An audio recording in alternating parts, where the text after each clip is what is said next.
The rain beats a heavy rhythm on the glass, a reminder of the hours that refuse to pass. I am sitting in the kitchen where we used to talk. Now I am tracing out the shadows where you used to walk. The tea is growing cold inside a porcelain cup. I keep staring at the doorway, but you won't show up. It is funny how the silence has a roaring sound, when the only thing you love is nowhere to be found. I found a silver hairpin on the bedroom floor, and a faded coat still hanging by the wooden door. Every little corner holds a ghost of you, and I am drowning in a river of the deepest blue. The clock upon the mantel strikes a lonely chime, just a cruel decoration in the march of time. I remember how you laughed when the world was bright, before the shadows came and swallowed up our life. The curtains flutter gently in the evening breeze, carrying the sighs of all the dying trees. I never thought a house could feel so utterly dead, with nothing but the echoes of the words you said. I try to close my eyes and catch a little sleep, but the mattress holds a memory that is far too deep.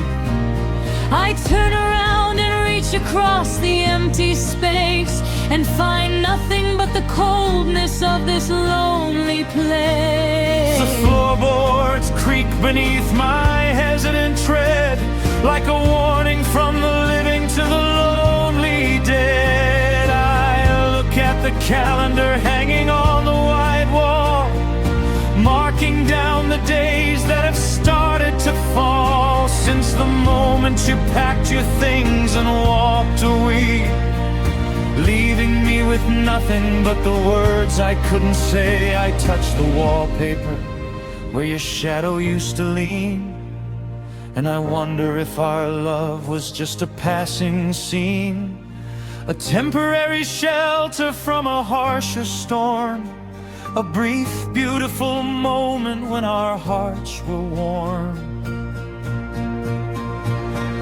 Morning is a stranger that I do not want to greet, as I listen to the heavy sounds of cars upon the street. Everyone is moving forward to a brand new destination, while I am standing frozen in a state of desperation. The daylight feels abrasive as it cuts across the floor, illuminating dust where there was happiness before. The coffee pot is shaking in my trembling right hand, as I try to understand why everything we planned just dissolved into the vapor of a cold December morning, without a single whisper or a sudden structural warning. The house is a museum of the things we used to be, and every single artifact is breaking down on me. I trace the pattern of the tiles beneath my feet, and wonder how a human life can be so incomplete.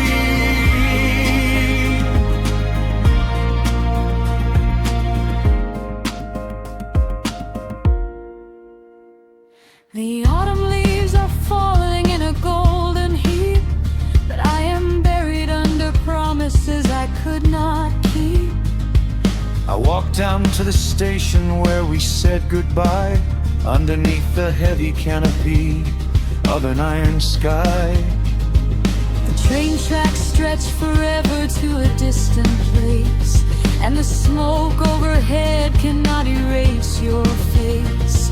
I remember how your hand felt so warm in mine, like a sudden burst of summer in a winter line. But the cold crept in and settled in our fragile bones, and we turned a happy castle into heavy stones.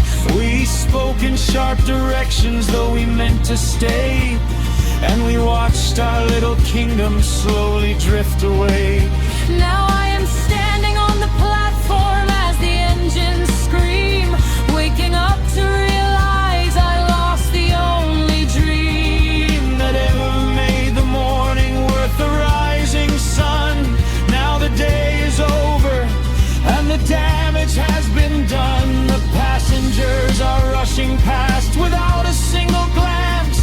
They do not know that I have lost my final chance. They carry bags and histories to somewhere new, while I am stuck forever in the thought of you. The whistle blows a warning that is sharp and clear, a sound that signals everything I have to fear. The iron wheels are grinding on the metal track, and I know with absolute certainty you are not coming back. I watch the red tail lights vanish in the distant gray as the last bit of my happiness is carried far away. The platform becomes empty and the station master sighs.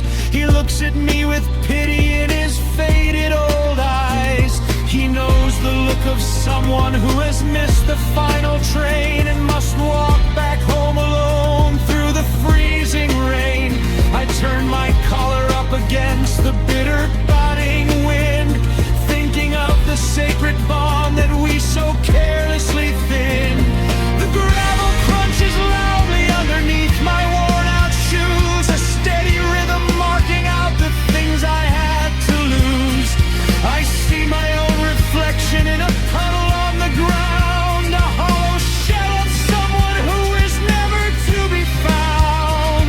The tracks are getting quiet as the echo starts to fade, leaving only darkness in the hollow trench we made.